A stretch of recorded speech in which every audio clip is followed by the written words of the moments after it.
கர்த்தர் கொடுத்த நாளுக்காய் கர்த்தரை நான் நன்றி துதிக்கிறேன், ஸ்தோத்தரிக்கிறேன். நம்ம ஆண்டவருடைய வசனத்தை தியானிக்கும் பொழுது அவருடைய சிலுவை மரணத்தை நான் நிறைய சொல்கிறது தான். நம்முடைய சிலுவை மரணம் எதனால அப்படிங்கிறத ஆண்டவரை பற்றி நல்லா அறிஞ்சிக்கிட்டு நம்ம ஜெபிக்கிறதா இருந்தாலும் சரி, நம்ம எந்த காரியம் செய்யும் பொழுதும் அப்போ தான் நமக்கு அது சரியான பாதையில் ஆண்டவர் வேத வசனங்களை நம்ம கொண்டு போகும்.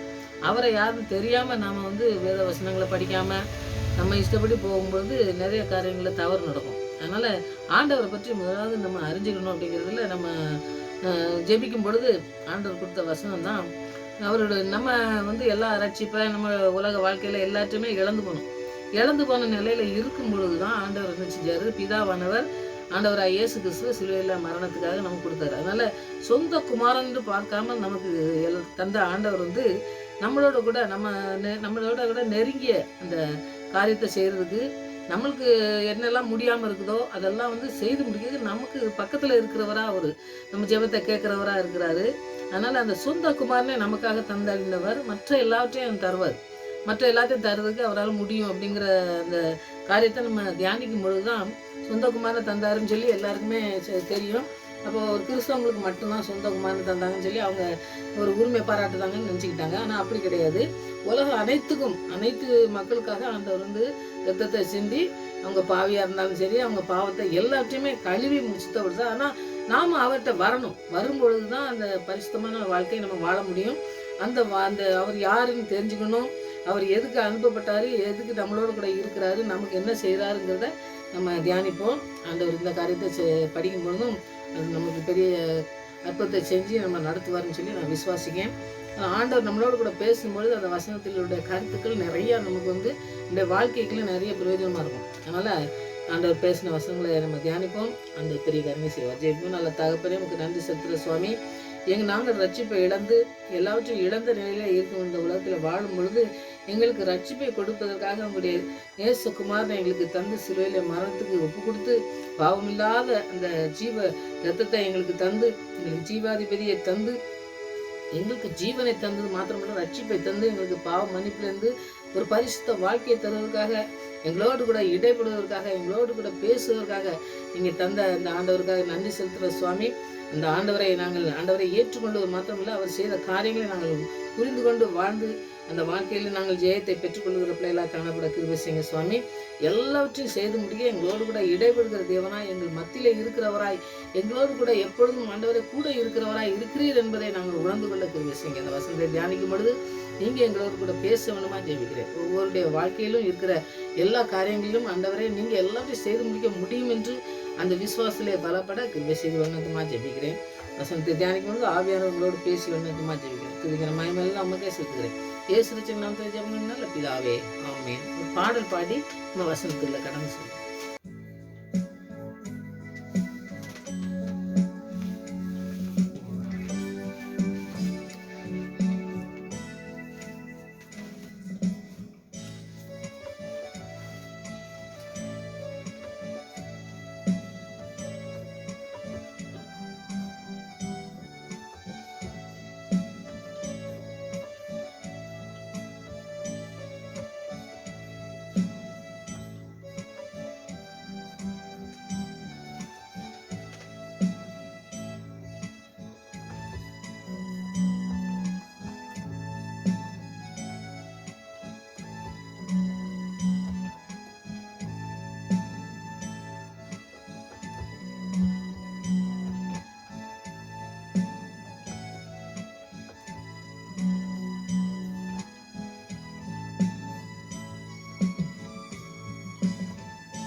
நல்லவரே என் இயேசுவே, நான் பாடும் பாடலின் காரணரே. நல்லவரே என் இயேசுவே, நான் பாடும் பாடலின் காரணரே.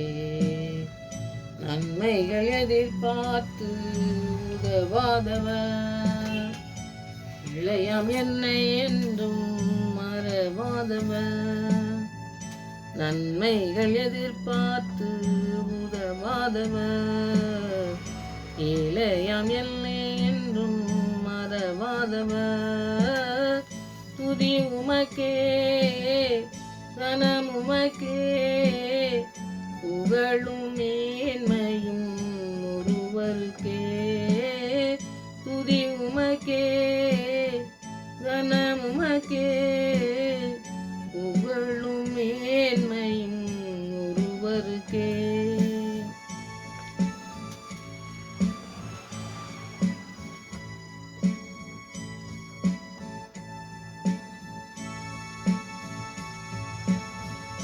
எத்தனை மனிதர்கள் பார்த்தேனையா, ஒருவரும் உம்மை போல இல்லையா. எத்தனை மனிதர்கள் பார்த்தேனையா, ஒருவரும் உம்மை போல இல்லையா. நீரின்றி வாழ்வே இல்லை உணர்ந்தேனையா, உந்தனின் மாறா அன்பை மறவேனையா.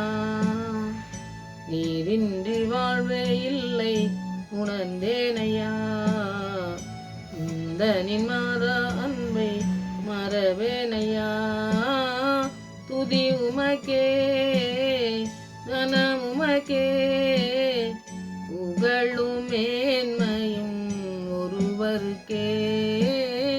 துதி உமக்கே கனம் உமக்கே, புகழும் மேன்மையும் ஒருவருக்கே.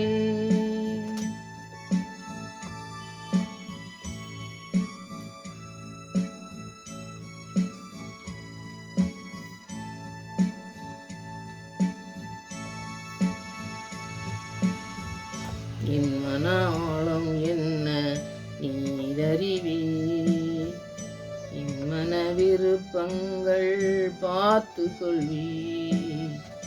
என் மனம் ஆழம் என்ன நீரறிவி, என் மன விருப்பங்கள் பார்த்து கொள்வி. ஊழிய பாதைகளில் உடன் வருவி, சோர்ந்திட்ட நேரங்களில் பலன் தருவி. ஊழிய பாதைகளில் உடன் வருவி, சோர்ந்திட்ட நேரங்களில் பலன் தருவி. துதி உமக்கே கனம் உமக்கே, புகழும் மேன்மையும் ஒருவருக்கே. துதி உமக்கே கனம் உமக்கே, புகழும் மேன்மையும் ஒருவருக்கே. உமக்கே துதி உமக்கே கனம் உமக்கே புகழ் என் இயேசுவே. உமக்கே துதி உமக்கே கனம் உமக்கே புகழ் என் இயேசுவே.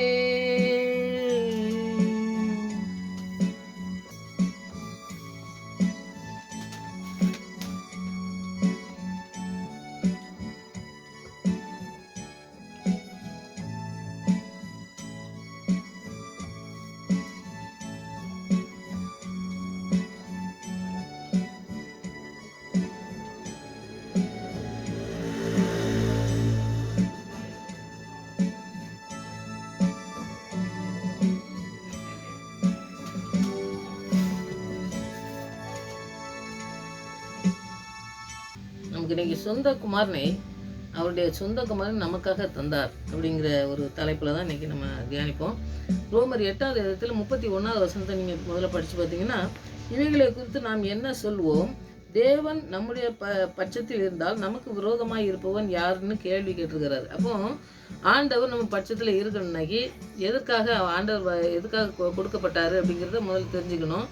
ஆண்டவர் நம்மளோட கூட இருக்கும்பொழுது நமக்கு எதிராக, அதாவது அவர் தேர்ந்தெடுத்து நம்மளை எப்படி பிதாவானவர் குமாரனை நம்மளை சொந்த குமாரனை அனுப்பி நம்மளை ரட்சிப்புக்குள்ள நம்மளை எல்லாவற்றையும் வந்து நடத்தினாரோ, அவர் வந்து நம்ம கூட இருக்கும் பொழுது, அவர் நம்மகிட்ட இருக்கும்போது எவனும் நம்மளை வந்து என்ன செய்ய முடியாது, நமக்கு விரோதமாக எதையுமே செய்ய முடியாது அப்படிங்கிறத சொல்கிறாரு. அவர் வந்து நம்ம பட்சத்தில் இருக்கணும், நம்ம பக்கத்தில் இருக்கணும். அவர் அப்படி இருக்கும்போது தான் மற்றவங்க நம்மளை குறை சொல்ல முடியாது. அப்போ அவர் நம்மளோட கூட வாசம் பண்ணுறவரா, நம்மளோட கூட இருக்கிறவரா நம்மளை பிதாவானவர் அனுப்புறதுனால, அவருக்கு சொந்த குமாரனை நமக்கு தந்ததுனால நம்மளுக்கு என்ன கிடைக்கி அப்படிங்கிறத நீங்கள் முதலாவது தியானிச்சிங்கனாக்கி, அவர் வந்து நமக்குன்னு ஒரு குறிப்பிட்ட ஒரு பிரித்து எடுத்துருக்காரு. நம்ம ஒரு வாழ்க்கையில் நிறைய காரியங்களை வேண்டாத காரியங்களை நம்ம இருக்கும் பொழுது ஆண்டவர் அவருக்கு பிள்ளையா இருக்கணும் அப்படின்ட்டு அவருக்குன்னு ஒரு பிரித்து எடுக்கிற ஒரு காரியத்தை செய்கிறத நம்ம பார்க்கோம்.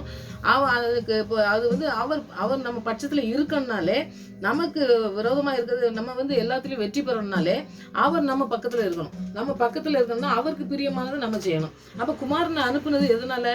அவருக்கு பிரியமானதை செய்கிறதுக்காண்டி குமாரனை பிதாவானவர் அனுப்புனார். அப்பவும் பிதாவானவர் என்ன சொன்னாரோ அதுதான் குமாரன் செஞ்சார். குமாரனுக்கு நம்ம பிரியமானதை நம்ம செய்யணும்னாக்கி நம்ம அவர் பக்கத்தில் அவர் இருந்தார்ல, பிதா வந்து எப்பவுமே என் கூட இருக்காரு, அதனால நான் தனித்து. அது மாதிரி நம்மளும் வந்து தனித்து இருக்க முடியல. நம்ம ஆண்டவர் நம்மளை பிரித்து எடுத்திருக்கிறாரு, அவர் கூட இருக்கணும். அவர் நம்ம கூட இருந்து நம்ம பக்கத்தில் இருக்கும் பொழுது தான் நமக்கு எதிராக எதுவும் வரும்பொழுது நமக்கு என்ன செய்யாது, அது யாருமே விரோதமாக நமக்கு செய்ய முடியாது அப்படிங்கிற அவர் சர்வ வல்லமுள்ள, அவர் எல்லாவற்றையும் செயல்படுத்தக்கூடிய ஒரு வல்லமை படைத்தவர். அதனால எது வந்தாலும் சரி, என்ன காரியங்களை பிசாசனம் திட்டம் போட்டு வச்சாலும் சரி, அவன் வந்து வெற்றி பெற முடியாது அப்படிங்கிற ஒரு காரியத்தை தான் இங்கே சொல்கிறாரு. அப்போ நம்ம வந்து யாராக இருக்கணும், ஆண்டவர் நம்ம பட்சத்தில் இருக்கணும், நம்ம பக்கத்தில் இருக்கணும். நம்ம முதல்ல சொன்ன மாதிரி ஆண்டவர் எப்பவும் ஜெபிக்கும்போது சொல்வார்ல, பிதாவானவர் அனுப்புறதுனால, அது மாதிரி குமாரன் நம்மளை அனுப்பியிருக்காரு. நம்ம ரட்சிப்புக்கு வந்து அனுப்புனது யாரு? குமாரன் தான். அப்போ குமாரன் சொல்றபடி நம்ம அவர் என்ன வேத வசனத்தில் சொல்லியிருக்கிறாரோ, அவர் எப்படி கீழ்ப்படிஞ்சிருந்தாரோ அது மாதிரி கீழ்ப்படிஞ்சு நம்ம வந்து எப்பொழுதும் ஜெபிக்கிறதுல, மற்ற வேத வசனம் படிக்கிறதுல அவரை போல நம்ம வாழணும் அப்படிங்கிறது, பரிசுத்தமா வாழணும், ஆண்டவர் சொன்னதை நம்ம கேட்கணும் அப்படிங்கிறதெல்லாம் நிறைய காரியங்களை அடைஞ்சிட்டு தான் எந்த காரியத்தையும் ஆண்டவர் விடவே செய்யலை. அந்த மாதிரி நம்ம வாழ்க்கையில இருக்கணுங்கிறது தான் இதனுடைய பொருள். ஆனால் வந்து இதை படிச்சுட்டு நம்ம அப்படியே போறோம், நமக்கு விரோதமா இருப்போம், யார் நம்ம ஆண்டவர் நம்ம பக்கத்தில் இருக்காரு அதனால யார் அப்படின்னு சொல்லிட்டு போறோம். அப்படி இல்லை. ஆண்டவருக்கு பிரியமான வாழ்க்கையை ஆண்டவரை நம்ம கம்பேர் பண்ணணும். பிதாவானவர் சொன்னது அப்படியே கேட்டு உலகத்துல வந்தது நோக்கம் எல்லாத்தையும் நிறைவேற்றுறதுக்கு வந்தாரு. அப்போ நம்மளையும் கொண்டு ஒரு பிரித்தெடுக்க ஒரு வாழ்க்கையிலேருந்து நம்மளை பிரித்தெடுத்து ரட்சிப்பை கொடுத்து நம்மளை நடத்துறாரு. அப்போ நம்மளும் வந்து அந்த மாதிரி இருந்தாதான் அந்த வெற்றிக்கு நம்ம சுதந்திரமா, நமக்கு விரோதமாக இருக்கிற எந்த பேசும்பொழுதோ மற்ற காரியங்கள் செய்யும் பொழுது அது வாய்க்காது போகும், அது நடக்காது, அதனால பலன் இருக்காது, அவங்க வந்து நம்மளை வந்து வெற்றி அடைய முடியாது அப்படிங்கிறத நம்ம தியானிக்கணும். அதனால அந்த வசனத்தில் உள்ள நிறைய கருத்துக்கள் இருக்குது. அதை நம்ம தியானிச்சுட்டு நம்ம இருக்கும் பொழுது தான் ஆண்டவர் சர்வ வல்லமுள்ள தேவன்ட்டு நம்மளோட கூட இருக்கிறாருங்கிறத நம்ம தியானிச்சுட்டு தான் அப்புறம் தான் நமக்கு அந்த காரியங்கள் மற்ற விரோதமாக நமக்கு யாரும் செய்ய முடியாது அப்படிங்கிறத அந்த கேள்விக்குறியில் நம்ம வந்து செய்ய முடியும். அடுத்தது பார்த்தீங்கன்னா 118வது சங்கீதத்தில் 118ல் 6வது வசனத்தை பார்த்தீங்கன்னா, கர்த்தர் என் பட்சத்தில் இருக்கிறான், நான் பயப்படேன், மனுஷன் எனக்கு என்ன செய்வான் அப்படின்னு சொல்லி கேட்குறாரு.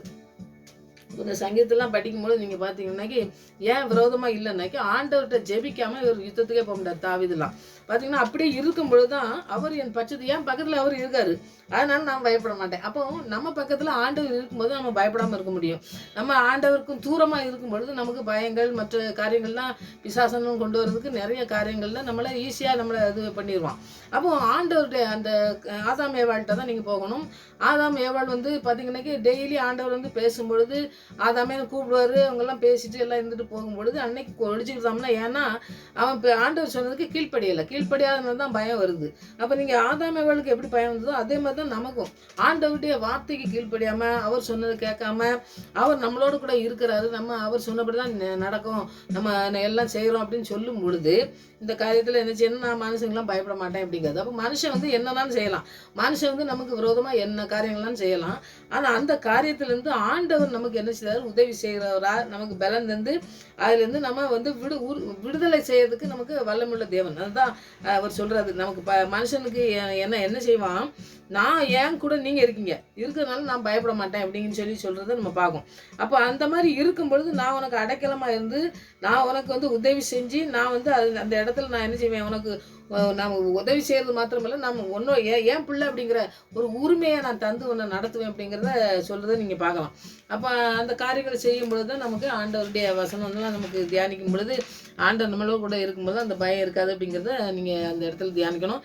சும்மா ஏதோ நமக்கு பயமே இருக்காது, ஆண்டவர் கூட இருக்காருன்னு சொல்லிட்டு அந்த வசனங்கள் அந்த வார்த்தைகளுக்கு நம்ம கீழ்ப்படியாமல் இருந்தோம்னா அதுக்கு ஒரு நான் எடுத்துக்காட்டு நான் கடைசியில் எடுத்து வச்சுருக்கேன். அந்த அவங்களெலாம் படிக்கும்பொழுது நமக்கு இன்னும் அதிகமாக தெரியும்.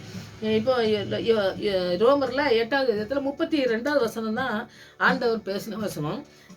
தம்முடைய சொந்த குமாரன் என்றும் பாராமல் நம் எல்லாருக்காகவும் அவரை ஒப்பு கொடுத்தவர் அவரோடு கூட மற்ற எல்லாவற்றையும் நமக்கு அருளாக இருப்பது எப்படி அப்படின்னு ஒரு கேள்விக்குறி போட்டிருக்குது.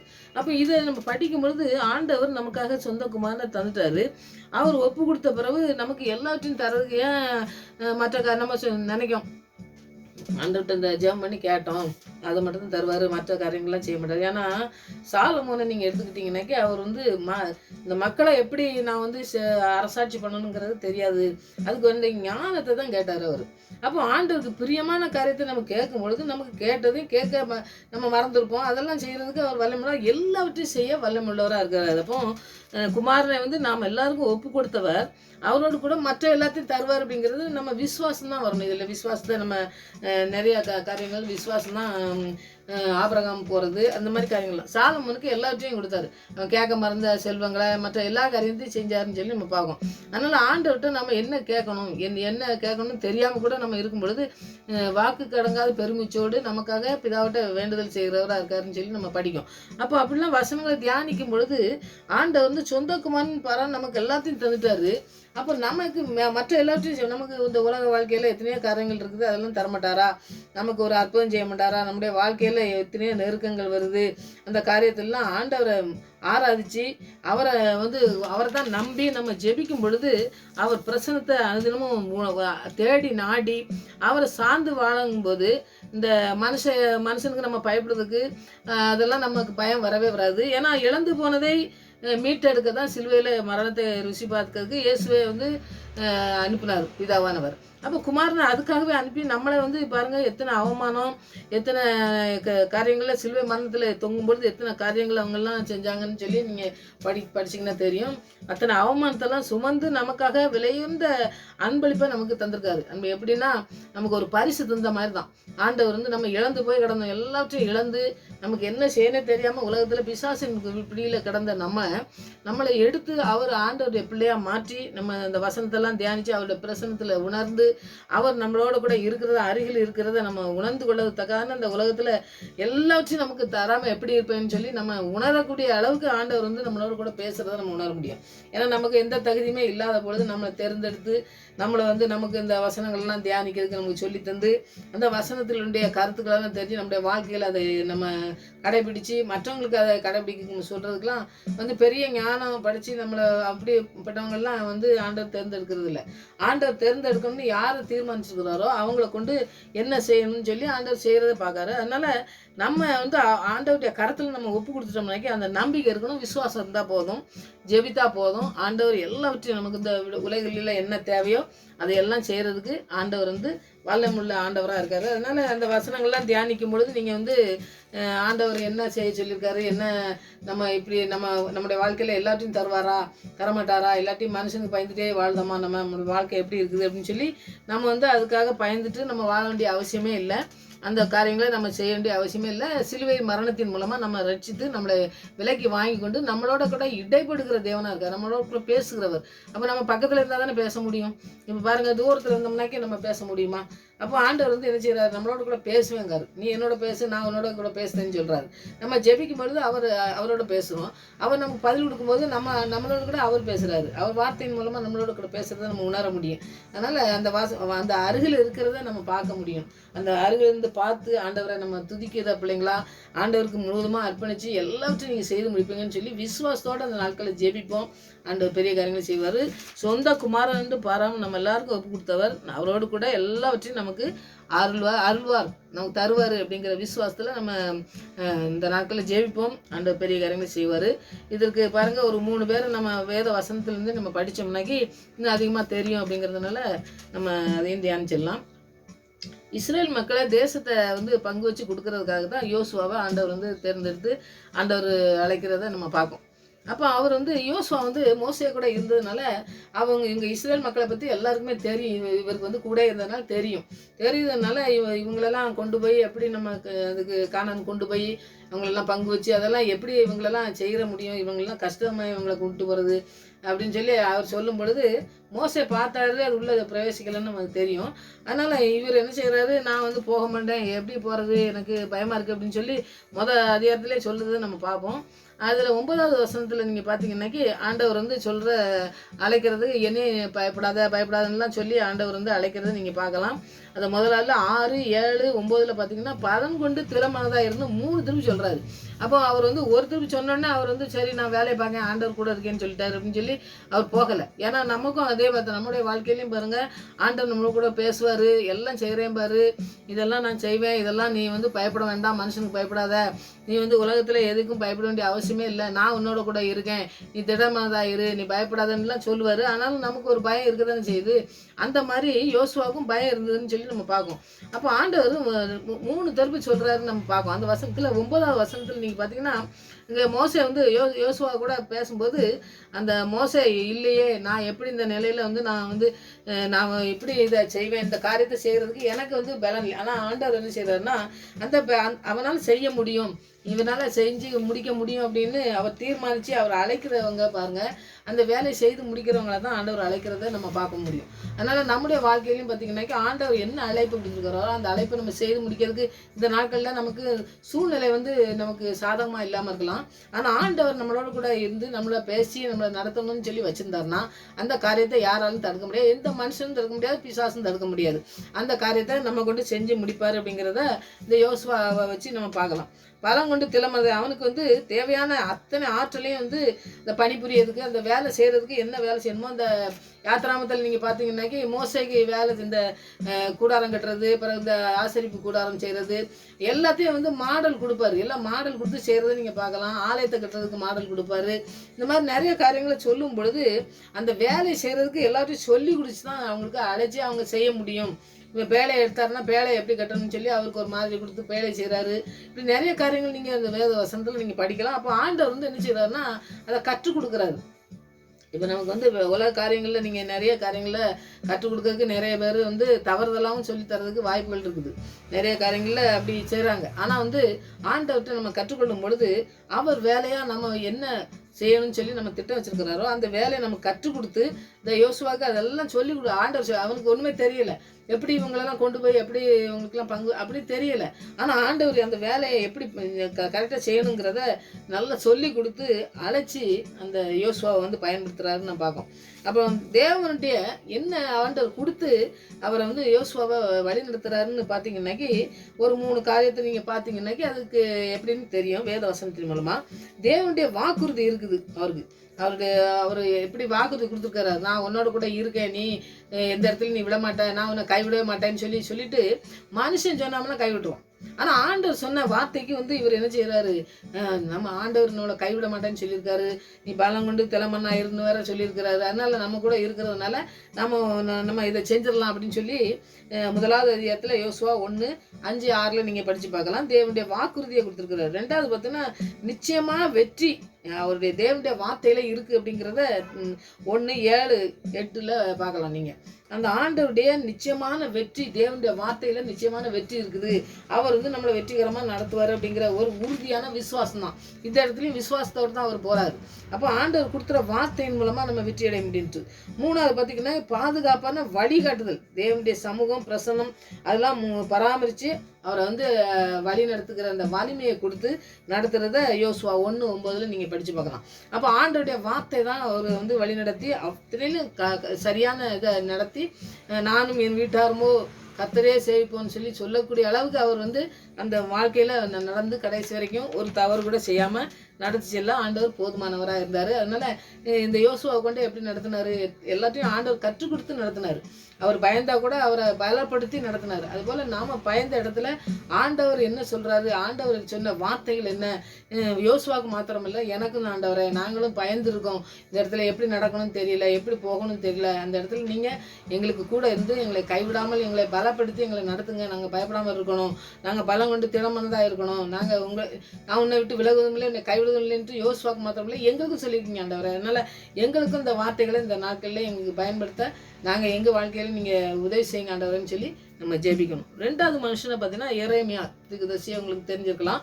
எரேமியா 1 முதலாவது இடத்துல 8வது வசனம். அவர் வந்து ஒரு வாலிபனாக இருந்து இல்லை ஒரு ஆசாரிய குடும்பத்தில் பிறந்தவராக இருக்கிறாரு, நல்லா படித்தவர் எல்லாம் இருந்ததுனால அவரை தீர்க்கதரிசியாக ஆண்டவர் அழைக்கிறத நீங்கள் பார்க்கலாம். அவரை அழைக்கும் போது அவர் வந்து சரி நான் வர்றேன் அப்படின்னு சொல்லி அவர் வரவே இல்லை.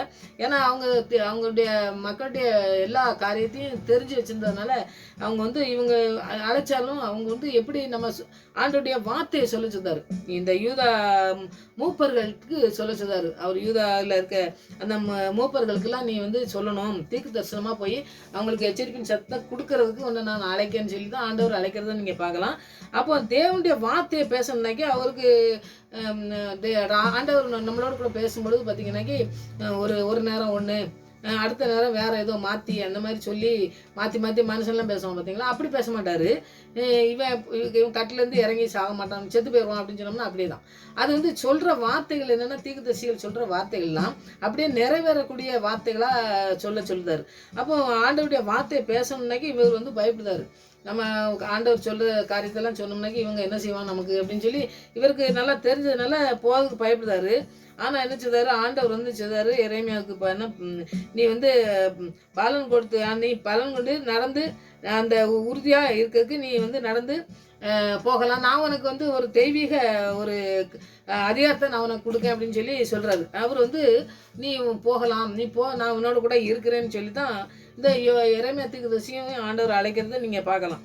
ஆனால் வந்து ஆண்டவர் வந்து ஆண்டவர்கிட்ட விசுவாசம் வச்சு நம்ம எத்தனை வேலை செஞ்சாலும் சரி, நம்மளோட வாழ்க்கையில் எத்தனை வேலையானாலும் சரி, எத்தனை விசுவாசமாக இருந்தாலும் சரி, அது வந்து உறுதியாக இருக்கணும், நிலைச்சிருக்கணும். அவருடைய பிரசனத்தையும் அவரோட உதவியும் தருவான தேவன் வாக்களிச்சிருக்கிறது எனக்கு செய்வார் அப்படிங்கிற ஒரு உறுதியான விசுவாசத்தில் தான் அந்த எரேமியா தீர்க்கதரிசிலாம் போனார். எரேமியா தீர்க்கதரிசிக்கெல்லாம் ரொம்ப அழுகையின் தீர்க்கதரிசி எதுன்னா அழுதுருவார். அப்படி இருந்த ஒரு தீர்க்கதரிசியை இவர் வந்து ஆண்டவருடைய கட்டளையை கொடுத்து அவர் வந்து நீ சொல்லு, நீ ஆசாரியருக்கு சொல்லு, மூப்பர்களுக்கெல்லாம் சொல்லு அப்படின்னு அந்த காரியத்தை சொல்லும் பொழுது நிறைய கஷ்டங்கள் அனுபவிச்சார். நீங்கள் ராஜாக்களுக்கெல்லாம் சொல்லும் பொழுது அவன்லாம் என்ன இந்த தீர்க்கதரிசனம் சொல்கிறது, இவன் பூரா எல்லாம் தவறுதலாக சொல்கிறான்னு சொல்லி கூட நிறைய காரியங்களை சொல்லுறது நீங்கள் பார்க்கலாம். தானியல் காரியத்திலலாம் வரும், எரேமியா தீர்க்கதரிசி சொன்ன காரியங்கள்லாம் வருதுல்ல. அதனால் நிறைய காரியங்கள் வந்து அவர் ஆண்டவர் பேச பேச அதை சொல்கிறது உண்மையான தீர்க்கதரிசியாக இருந்தார். அதனால் நீ போய் சொல்லு, அவர் ஆண்டோடைய கட்டளை தான், ஆண்டோடைய கட்டளையை அவர் அப்படியே எடுத்துக்கிட்டு போகிறாருங்கிறத பார்க்கலாம். அப்போ வர அவருடைய வார்த்தைக்கான பலன் வந்து நம்மளை வழி நடத்துது அப்படிங்கிற ஒரு விசுவாசத்தோடு தான் அவர் போகிறாரு.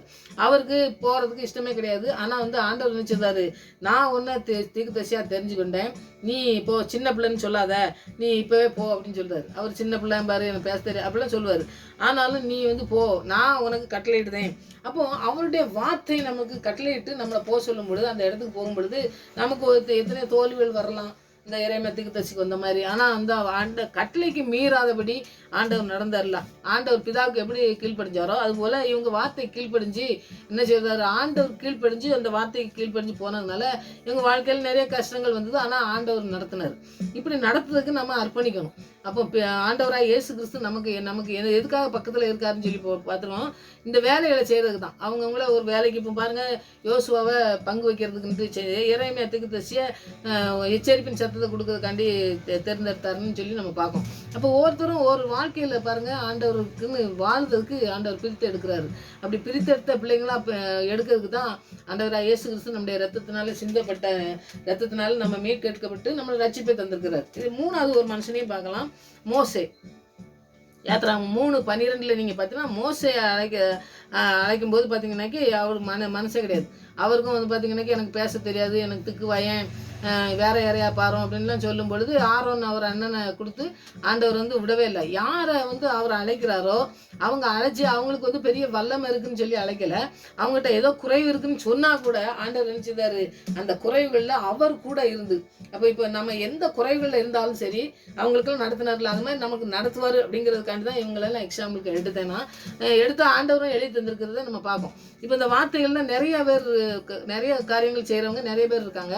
நான் நமக்கு இந்த தேவையானதை மட்டும் நம்ம படித்து இன்னும் அதிகமாக தியானிக்கும்போது நிறைய காரியங்களை நீங்கள் கற்றுக்கொள்ள முடியும்.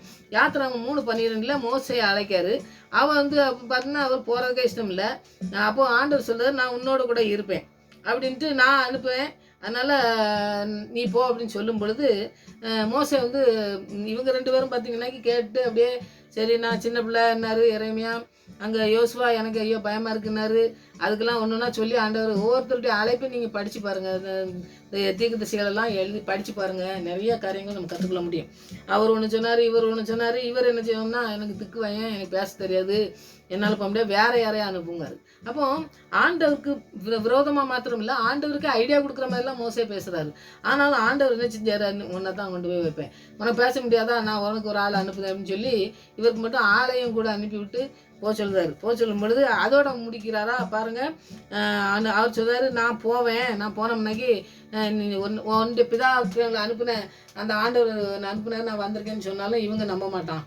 இப்போ இவங்களுக்குள்ள எங்களுடைய கலாச்சாரத்தை பற்றி நல்லா தெரிஞ்சதுனால அவர் வந்து போக மாட்டேங்காரு. ஏதாவது கேள்வி கேட்பான், அதுக்கு பதில் சொல்லணும்ல அப்படின்னு சொல்லி ரொம்ப ஞானமாக ஆண்டவர்கிட்ட கேள்வி கேட்குறாரு. ஞானமாக ஆண்டவர் வந்து அதுக்கு பதில் கரெக்டாக சொல்லும்பொழுது அவங்க அது தட்டியே விட முடியாது, போய் தான் ஆகணும்.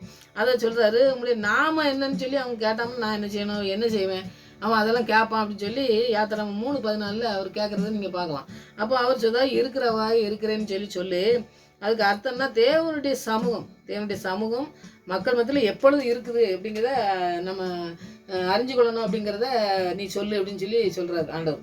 அப்போ இருக்கிறவரா இருக்கிறேன் அப்படின்னு சொல்லி சொன்ன உடனே இவங்களுக்கு என்ன ஞாபகம் வருதுன்னா, ஆண்டவரே நம்ம எப்படி இருக்கிறவரா இருக்கேன்னு சொன்னோம்னாக்கி அப்போ நீ என்ன சொல்கிற எனக்கு புரியலை அப்படின்னு சொன்னோம்னாக்கி அதுக்கு தான் அங்கே இம்மானுவேல் இம்மானுவேலை பற்றி சொல்லும் பொழுது தேவன் நம்மோடு இருக்கிறார் அப்படிங்கிறது மத்தேயு 1:23 வர்ற வசனமும் இங்கே வர காரியங்களும் ரெண்டும் ஒன்றா நமக்கு தெரியும். அவங்களுக்கு அப்போ எழுதும்போது தெரியலை. ஆனால் இருக்கிறவாறாகவே இருக்கிறேன்னு சொன்னோம்னாக்கி நான் உன்னோட கூட இருக்கேன், முன்னாடி போவேன், உனக்கு பின்னாடி இருப்பேன், எனக்கு எல்லாம் செய்கிறது பூரா நான் வந்து எல்லாத்தையும் அறிந்து கொள்ளக்கூடிய அறிவை வந்து தரக்கூடிய ஒரு ஆண்டவராக நான் இருக்கேன். இருக்கிறவராக இருக்கேன்னா எப்பவும் உன் கூட தான் இருப்பேன், உன் கூட தான் வருவேன், உன் கூட தான் எப்பொழுதும் இருப்பேன்னு சொல்லுதாரு. அப்படி நீ சொல்லு, அவங்ககிட்ட போய் சொல்லு அப்படின்னு சொல்லி ஆண்டவர் அனுப்புறதை நீங்கள் பார்க்கலாம். அப்படி போய் அவர் வந்து எத்தனை காரியங்களில் நடத்தினாருன்னு நீங்கள் அந்த யாத்திராகமத்தை ஃபுல்லாக படிச்சிங்கன்னா தெரியும் மோசேயை பற்றி. இப்படி இவங்கெல்லாம் வாழ்க்கையில் பார்த்தீங்கன்னாக்கி நிறைய காரியங்கள் நம்ம கற்றுக்கொள்ளலாம். ஏன்னா ஆண்டவர் வந்து அழைப்பை மாத்திரமல்ல, அவர் ஆண்டவர் பிதாவானவர் அனுப்புனது என்னத்துக்காகன்னா நம்ம எல்லாத்தையும் நம்ம எல்லாத்தையும் ஒப்பு கொடுக்கும் பொழுது அவர் நடத்துறாரு. இப்போ இவங்கெல்லாம் ஆண்டவருக்குன்னு ஒப்பு கொடுத்தாங்க. யோசுவா அப்படி தான் ஒப்பு கொடுத்தாரு, மோசே அப்படி தான் ஒப்பு கொடுத்தாரு, எரேமியா அப்படி தான் ஒப்பு கொடுத்தாரு, எல்லாருமே ஒப்பு கொடுத்தாங்க. எஸ்ஐகள்லாம் படித்து பார்த்தீங்கன்னா ரொம்ப வேதனையாக இருக்கும். அப்படிப்பட்ட காரியங்கள்லாம் நடத்துனாங்கன்னா எப்படின்னா ஆண்டவர் பிதாவானவர் நம்ம ஆண்டவராக இயேசு கிறிஸ்து அப்பமே இருந்தாருன்னு சொல்லி நம்ம பார்க்கணும்னா உலக தோற்றத்துக்கு முன்பாக இருந்தாருன்னா அப்போ வந்து அவங்களுக்கு தெரியலை, எழுதலை, நமக்கு இப்போ எழுதி தந்திருக்காங்க, அதனால தெரியுது. அப்போ வந்து அந்த மாதிரி வேத வசனங்கள்லாம் இல்லாதனாலும் ஆண்டவர் அவங்களோட நேருக்கு நேர் பேசி நடத்தினது தான் அவங்கெல்லாம் உணர்ந்து கொண்டாங்க. அதனால் சொந்த குமாரன் நமக்கு பாராமல் நமக்காக தந்தார், மற்ற எல்லாவற்றையும் தருவார். அதனால் மற்ற எல்லாவற்றையும் செய்து முடிப்பார். இவங்களுக்கெல்லாம் செய்து முடிச்சது அப்படி தான் நடத்தினார். அப்படி நம்ம வாழ்க்கையிலையும் பார்த்திங்கன்னா விசுவாசத்தோட அவர் கொடுத்த அந்த பெரிய பரிசு இந்த பரிசு நமக்கு எங்கேயுமே கிடைக்காது. உலக மனுஷங்கள்லாம் எந்த காரியத்தையும் செய்யவே முடியாத காரியத்தை ஆண்டவர் பிதாவானவர் நமக்கு குமாரனை அனுப்பி நமக்கு செஞ்சுருக்காரு. நம்ம ரட்சிப்பை தந்து நமக்கு பரிசுத்தமாக வாழ்கிறதுக்கு நம்ம வாழ்க்கையை தந்து நம்ம பிரித்து எடுத்து நம்மளை நடத்துகிறாரு. அதனால் உலகத்துக்கு ஏற்ற வேஷம் தெரியாதபடி நம்மளை நடத்துகிறாருன்னா அதுக்கு நம்ம உலகம் வந்து நம்மளை மதிக்காது. ஆனால் ஆண்டவருடைய பிரசனத்தில் நம்ம உணர்ந்து நம்ம நடக்கும் பொழுது நம்முடைய வாழ்க்கையில் இருக்க குறைகள் எல்லாவற்றையும் இருக்கிற எல்லாவற்றையும் நமக்கு வந்து தருவார் அப்படிங்கிற விசுவாசத்தில் நம்ம இன்றைக்கு பலப்பட்டு நம்ம நடத்துவோம். நம்ம நடத்தப்பட நம்ம உதவி செய்ய ஆண்டவர்கிட்ட அர்ப்பணித்து ஜெபிக்கும் பொழுதே ஆண்டவர் பெரிய காரியங்கள் நம்முடைய வாழ்க்கையில் செய்வார். அதனால் ஆண்டவர் வசனத்தில் இப்போ தியானிக்கும் பொழுது அவருடைய குமாரன் மூலமாக எனக்கு எல்லாவற்றையும் செய்து முடிக்க வல்லமை இருக்கு ஆண்டவரை, அதை நாங்கள் விசுவாசிக்கோம். இன்றைக்கு என்ன குறைவுகளில் நாங்கள் இருந்தாலும் சரி, என்ன சூழ்நிலையில் இருந்தாலும் சரி, நீங்கள் எல்லாவற்றையும் எங்களுக்கு செய்து முடிப்பீங்க. அதனால் நீங்கள் உங்களை நம்பணும், உங்களை விசுவாசிக்கணும். நாங்கள் அந்த வசனத்தை நாங்கள் தியானித்து உங்களுக்கு நாங்கள் முற்றிலுமாக அர்ப்பணிக்கிறோம் ஆண்டவரை, நீங்கள் எல்லாவற்றையும் செய்து முடிங்கன்னு சொல்லி அவர்கிட்ட அர்ப்பணிக்கணும். உலக மனுஷனெல்லாம் நம்ம நம்பி ஓடுறது வேஸ்ட்டு. ஆண்டவருடைய வசனத்துக்கு கீழ்ப்படிஞ்சு ஆண்டவருடைய பாதத்தில் நம்ம அர்ப்பணித்து ஜெபிப்போம். ஆண்டவர் பெரிய காரியங்கள் நமக்கு ஒரு நாள் வெட்கப்படுத்த மாட்டாரு. நம்ம வெட்கப்பட்டு இருந்தாலும் அந்த வாழ்க்கையை மாற்றி நம்மளை பிரித்தெடுத்த நோக்கத்தை நம்ம வழியில் நடந்து செல்ல நமக்கு உதவி செய்ய இதை அர்ப்பணிப்போம். ஆண்டவர் பெரிய காரியங்கள் செய்வார். ஆமென். ஜெயிப்போம். தேவா நான் எதினால் விசேஷித்தவன், ராஜா நான் அதை தினம் யோசிப்பவன். தேவா நான் எதினால் விசேஷித்தவன், ராஜா நான் அதை தினம் யோசிப்பவன். எதினால் அது எதினா நீர் என்னோடு இருப்பதினா, எதினா அது எதினா நீ என்னோடு வருவதினா. தேவா நான் எதினால் விசேஷித்தவன், ராஜா நான் அதை தினம் யோசித்தவன். நல்ல தகப்பனே, உங்களுக்கு நன்றி செலுத்துகிற சுவாமி. இது எங்களோடு கூட இருப்பதனால தான் தகப்பனே என்னுடைய வாழ்க்கையில எல்லாவற்றையும் செய்து முடிக்க வளமுள்ள தேவனா இருக்குங்க. சொல்றோம் சொந்த குமாரனை எங்களுக்காக தந்து எங்களுடைய ரட்சிப்பை தந்து எங்களை மீட்பை தந்து ஆண்டவரே உங்களுக்கு சொந்தமான பிள்ளையா எங்களுடைய அருகில் இருக்கிறவராய் எங்களுடைய ஜெபத்தை கேட்கிறவராய் எங்களுக்கு பதில் கொடுக்கிறவராய் இருக்கிறபடியா நன்றி செலுத்துறப்பா. அதை நாங்கள் உணர்ந்து கொண்டு ஜெபிக்க இந்த வார்த்தைக்கு கீழ்ப்படியா எங்களுக்கு கிருபை தர வேணுமா ஜெபிக்கிறப்பா. யோசுவாக்கு மாத்திரமல்ல, மோசேக்கு மாத்திரமல்ல தகப்பனே, எரேமியாவுக்கு மாத்திரமல்ல தகப்பனே, ஒவ்வொருடைய அழைப்பிலும் அவங்க அழைப்பை அப்படியே செய்து முடிக்க எல்லாவற்றையும் எல்லா விதமான வல்லமையும் எல்லா விதமான பிரசனத்தையும் எல்லாவற்றையும் கற்றுக் கொடுத்து நடத்துனீங்க சுவாமி. அதுபோல எங்களுக்கும் கற்றுத்தந்து வழிநடத்துகிற ஒரு தகப்பன் இருக்கிறபடியா நன்றி செலுத்துறப்பா. இந்த உலகத்துல எல்லாவற்றையும் செய்து முடிப்பேன்னு சொல்லியிருக்கீங்க. நான் அருளாது இருப்பது எப்படின்னு சொல்லியிருக்கீங்க சுவாமி. அப்படிப்பட்ட எல்லா காரியங்களையும் செய்து முடிக்கிற ஒரு தகப்பன் என்னுடைய தகப்பனா இருக்கிறபடியா அவன் நன்றியோடு துதிக்கிற ஸ்தோத்திரிக்கிறப்பா. எதிலும் விசேஷித்தவங்க அல்ல ஆண்டவரே, எங்கேயோ ரோட்ல கிடந்த எங்களை தெரிந்து கொண்டீங்க, எனக்கு நன்றி ஆண்டவரே. எதற்கும் உதவாத எல்லாரும் தள்ளப்பட்ட நிலையில இருக்கிற எங்களை தெரிந்து கொண்டீங்களே நன்றி ஆண்டவரே. ஒன்றுக்கும் உதவாத எங்களை ஆண்டவரே உம்முடைய கரத்தினால் தாங்கி வழிநடத்துகிறீரே நன்றி சுவாமி. உடைய வார்த்தையினால் எங்களை போஷிக்கிறீரே நன்றி ஆண்டவரே. உம்முடைய சித்தத்துக்கு எங்களை அர்ப்பணித்து ஜெபிக்கும் பொழுது உடைய சித்தத்தின்படி எங்களுக்கு செய்து முடிக்க எங்களுக்கு ஆண்டவரை எல்லாவற்றையும் செய்து முடிக்கிறவராய் எல்லாவற்றையும் கற்றுத்தருகிறவராய் இருக்கிறபடியா அவன் நன்றோடு துதிக்கிற ஸ்தோத்திரிக்கிறாப்பா. ஆண்டவரே நமக்கு ஸ்தோத்திரம். நீர் எங்களோடு கூட இருக்கிறபடியா நன்றி ஆண்டவரே. உங்க பிரசன்னம் எங்களுக்கு முன்பாக செல்லுபடியா நன்றி ஆண்டவரே. எங்களுடைய வழிகளிலே எந்த இடத்துல நாங்கள் ஆண்டவரை தவறி இருக்கிறோமோ இந்த தவறுகளை சுட்டி காட்டி ஆண்டவரே நேரான பாதையிலே எங்களை நடந்து செல்ல வேண்டுமா ஜெபிக்கிறாப்பா. நல்ல மேய்ப்பராய் எங்களுக்கு இருக்கிறபடியா நன்றி. உங்களை கரத்திலே அர்ப்பணிக்கிற சுவாமி. ஒருடைய வாழ்க்கையிலே நீர் வைத்திருக்க தீர்மானத்தை நடத்தினீரே என்ற நாட்களிலே அதுபோல எங்களையும் நடத்தி செல்ல வேண்டுமா ஜெபிக்கிறப்பா.